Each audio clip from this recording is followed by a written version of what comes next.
animals. Hundreds of them.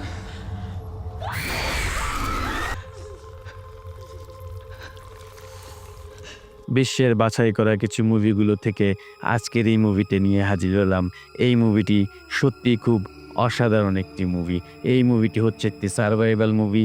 It's the dark. It plays tricks on people. I told you I saw someone! That was not a human being! Run!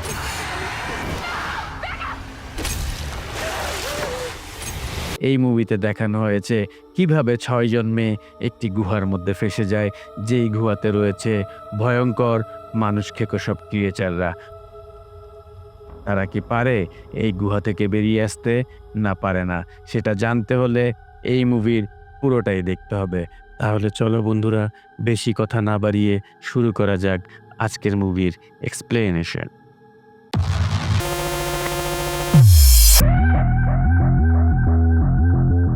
মুভিটির শুরুতেই আমরা দেখতে পারি ৩ বন্ধু মিলে rafting করছে। তাদের নাম হচ্ছে সারা, জুনু এবং বেথ। অন্যদিকে আবার দেখতে পারি সারার হাজব্যান্ড পল এবং তার মেয়ে জেসিকা দূর থেকে বসে বসে তাদের এই রাফটিং দেখছে।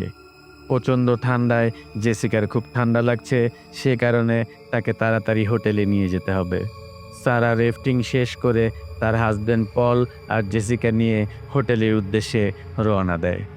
এইখানে আমরা একটা জিনিস খেয়াল করতে পারি, সারার হাজব্যান্ড পলের মুডটা একটু অফ, সে একটু গোমরামুখী হয়ে আছে। তো গাড়িতে করে ফেরার সময় সারা তার হাজব্যান্ডকে জিজ্ঞেস করে, কি হয়েছে তোমার, মুড অফ কেন? তার হাজব্যান্ড উত্তরে বলে, আমার কিছুই হয়নি।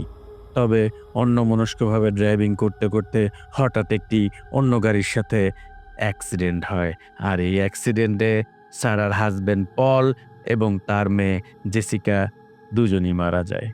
এই দিনটা আসলে একটা খারাপ দিন, কারণ আজকের দিনেই সারার মেয়ের জেসিকার বার্থডে, আর আজকেই তার স্বামীকে এবং তার মেয়েকে হারাতে হলো। সৌভাগ্যবশত সেই অ্যাক্সিডেন্টে বেঁচে গিয়েছিল সারা। মেডিকেলে যখন তার জ্ঞান ফিরে আসে, সাথে সাথে তার মেয়ে এবং হাজব্যান্ডের খোঁজ করতে থাকে। তবে তার বান্ধবী বেথ তাকে সেই সত্য কথাটা জানায়। এরপরেই দেখতে দেখতে কেটে যায় 1টি বছর।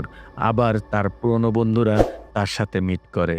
সারা এই মুহূর্তে বেথের সাথে রয়েছে এবং তারা দুজন মিলে বাকি বন্ধুদের সাথে দেখা করতে যাচ্ছে।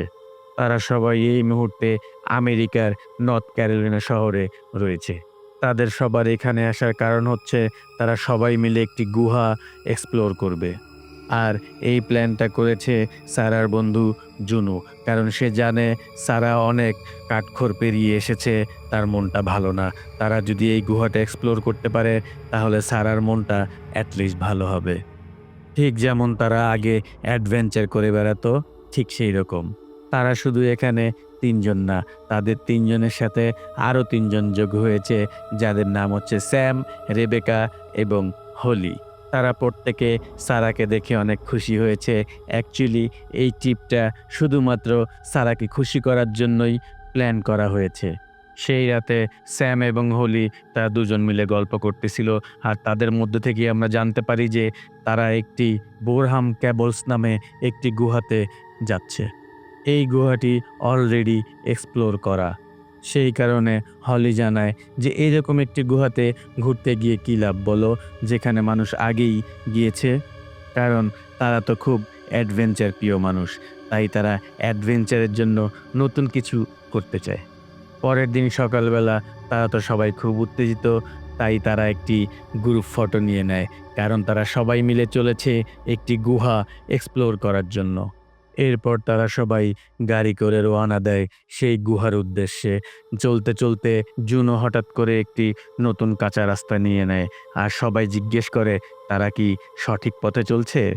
উত্তরে জুনো বলে, হ্যাঁ আমরা সঠিক রাস্তায় চলছি, আর আমি কখনো পথ ভুল করি না। তবে জুনো সবার কাছ থেকে একটা জিনিস লুকিয়েছে।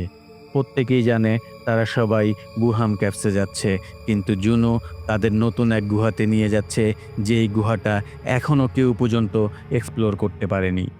সত্যিকার অর্থে এই গুহাটি সম্বন্ধে কেউ কিছু জানেই না। আর এজন্যই জুনো সেই বুরহান ক্যাভসের ম্যানুয়াল একটি বুক ছিল, আর সেই বুকটি সে গাড়িতে রেখেই চলে আসে। অবশ্য এই বইটির আর কি দরকার, কারণ তারা তো এই বইয়ের জায়গায় যাচ্ছে না, তারা যাচ্ছে নতুন একটি গুহাতে। জুনু তাদের সবাইকে লিড করছিল, আর যেতে যেতে তারা সামনে দেখতে পায় বিশাল বড় একটি হরিণ মরে পড়ে আছে। এইটা দেখে তারা সবাই ভাবছে যে এই হরিণটিকে কে শিকার করতে পারে, কারণ তারা তো একটি রিজার্ভ ফরেস্টে আছে, এই ফরেস্টে তো কোনো ভাল্লুক নেই, তাহলে এই হরিণটিকে কে শিকার করলো। যাই হোক, তারা সবাই এই বিষয়টিকে ইগনোর করে হাঁটতে হাঁটতে তারা সেই কাঙ্ক্ষিত অদ্ভুত গুহাটির সামনে এসে পৌঁছায়। ও হ্যাঁ বন্ধুরা, তোমরা অনেকেই আমার এই মুভির এক্সপ্লেনেশন দেখো কিন্তু সাবস্ক্রাইব করো না। প্লিজ বন্ধুরা, একটা সাবস্ক্রাইব করে দিও। তোমাদের এই সাবস্ক্রাইবই হচ্ছে আমার সামনে এগিয়ে যেতে অনুপ্রেরণা যোগায়। গুহা বলতে আমরা সাধারণত যেরকম বুঝি কোনো পাহাড়ের মাঝখান দিয়ে বিশাল এক ফাঁকা দিয়ে ঢুকতে হবে, এটাই বুঝি আমরা গুহা। কিন্তু আসলে এই গুহাটা হচ্ছে উপর থেকে নিচের দিকে নামতে হবে, আর এই জন্য এই মুভিটার নাম হচ্ছে দ্য ডিসেন্ট। তো তারা সবাই তো নিচে নেমে আসে। নিচে নামা বলতে একটু একটু না, নামতে নামতে তারা অনেক গভীরে চলে যায়, যেখানে শুধুমাত্র তাদের লাইট এবং ফ্লেয়ারের উপরে নির্ভরশীল থাকতে হবে। তারা সবাই মিলে তো সেই স্থানটি এক্সপ্লোর করছে। হঠাৎ করে রেবেকা বলে ওঠে যে বইতে আমি যেমনটা পড়েছি এইটা তো সেই রকম স্থান মনে হচ্ছে না। পরবর্তী রাস্তাটা তাদের আরও কঠিন হতে চলেছে। এই রাস্তাটি হচ্ছে খুব সরু একটি রাস্তা, যেখানে তাদের হামাগুড়ি দিয়ে দিয়ে সামনের দিকে এগিয়ে যেতে হবে। সবাই তো সেই সরু রাস্তাটি পার করে ফেলেছে, কিন্তু শেষের দিকে ছিল সারা।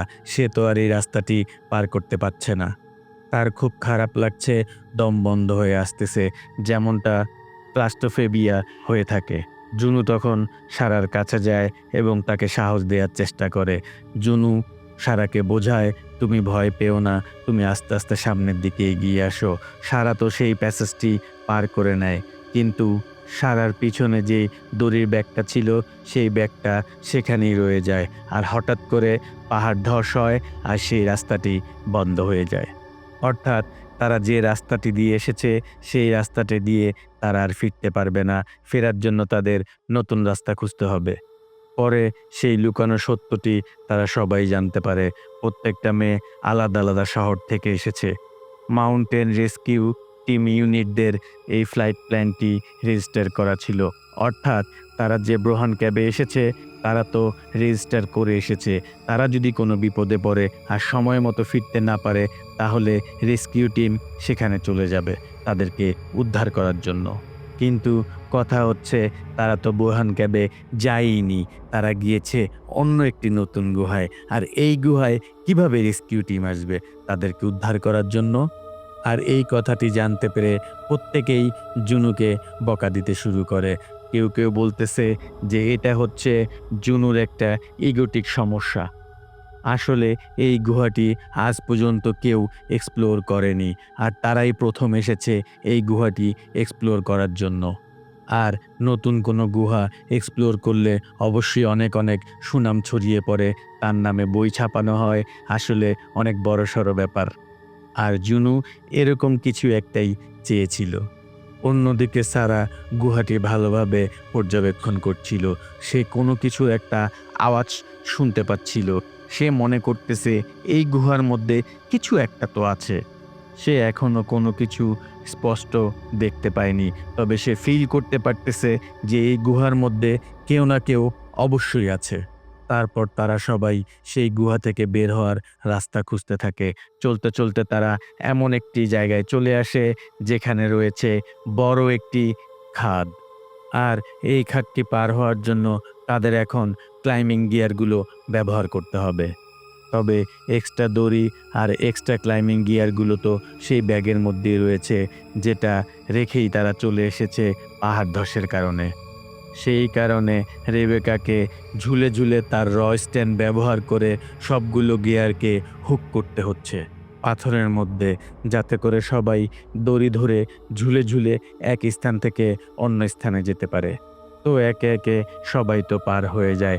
অবশেষে জুনু যখন পার হতে যাচ্ছিল তখনই হঠাৎ করে হুকটি খুলে যায়, কিন্তু রেবেকা তো দড়িটি ধরেছিল, আর জুনুর হুক খুলে যাওয়াতে দড়িতে বিশাল এক টান পড়ে আর রেবেকার হাত সাথে সাথে কেটে যায়। হাত কাটে কাটুক, কিন্তু এ যাত্রায় জুনুর জান তো বেঁচে গিয়েছে। তবে তারা সেইখানে একটি অদ্ভুত জিনিস লক্ষ্য করেছে, একটা পৌরাণিক ক্লাইম্বিং গিয়ার সেখানে গাঁথা ছিল।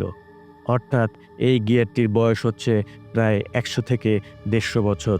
আর এটা এখানে থাকার কারণ হচ্ছে হয় এটা কেউ ব্যবহার করে, না হয় ১০০-১৫০ বছর আগে এই গুহার মধ্যে কেউ প্রবেশ করেছিল। এইটা নিয়ে ভাবতে ভাবতেই তারা গুহার মধ্যে একটি কেভ পেন্টিং দেখতে পায়। তাদের মধ্যে অনেকেই এটাকে কোনো গুরুত্ব দিচ্ছে না, কিন্তু তখনই জুনু বলে যে লাইটগুলো সাবধানে ব্যবহার করো, কারণ এই লাইটগুলোই হচ্ছে আমাদের একমাত্র বাঁচার অবলম্বন। তখনই বেদ বলে ওঠে, এই স্থানে আলো আমাদের অনেক প্রয়োজন। তারা প্রত্যেকে আলো মারে সেই দেয়ালের উপরে যেখানে কেভ পেন্টিংটি রয়েছে, এবং সেটা দেখে তারা ফিগার আউট করে নেয় যে এই পাহাড়ের মধ্যে দুটো এন্ট্রি পয়েন্ট রয়েছে। অর্থাৎ তারা একটি রাস্তা দিয়ে তো ঢুকেছে, আরেকটা রাস্তা বের হওয়ার জন্য রয়েছে। এটা তাদের খুঁজতে হবে। এ বিষয়ে কথা বলতে বলতে তারা তো সামনের দিকে এগিয়ে যাচ্ছে। ঠিক তখনই আমরা দেখতে পারি ভয়ঙ্কর এক ক্রিয়েচার তাদের উপরে নজর রাখছে। অন্যদিকে আবার হলি নামের সেই মেয়েটি এক কোণায় একটু আলো দেখতে পাচ্ছে, মনে হচ্ছে এটা সূর্যের আলো। আর এইটা দেখে সে অন্যমনস্ক হয়ে সে আলোর দিকে দৌড়াতে শুরু করে। দৌড়াতে দৌড়াতে সে একটি গভীর গর্তের মধ্যে পড়ে যায়, আর এত উপর থেকে পড়ার কারণে তার পা ভেঙে একদম হাড় বেরিয়ে যায়।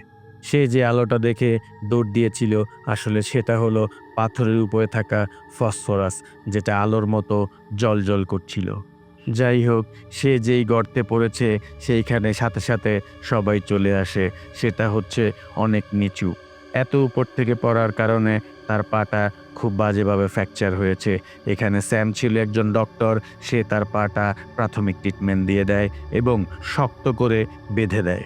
অন্যদিকে আবার সারা চারপাশটা খুব ভালোভাবে দেখছে, কারণ সে একটু আগেই কিছু একটা দেখেছে। সেই স্থানে সে আবার একটি হেলমেটও খুঁজে পেয়েছে। এই হেলমেটটা দেখেই বোঝা যাচ্ছে এইটা অনেক পুরনো একটি হেলমেট। একই সাথে সে আবার কিছু অদ্ভুত আওয়াজও শুনতে পায়। তাই সে টর্চটা মেরে দেখে যে একটা অদ্ভুত ক্রিয়েচার সেখানে পানি খাচ্ছে। সারা কিন্তু এই অদ্ভুত ক্রিয়েচারটিকে দেখে অনেক ভয় পেয়ে যায়। তার শ্বাস-প্রশ্বাস বেড়ে যায়, আর এই শ্বাস-প্রশ্বাসের শব্দ পেয়ে সেই ক্রিয়েচারটা সাথে সাথে সেখান থেকে পালিয়ে যায়। আর এই কথাটা সে জুনুকে জানায়, কিন্তু জুনু তার কোনো কথাই বিশ্বাস করে না।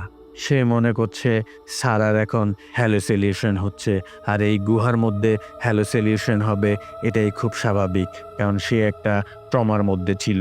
এই জন্য তার কথা মোটেও বিশ্বাস করে না।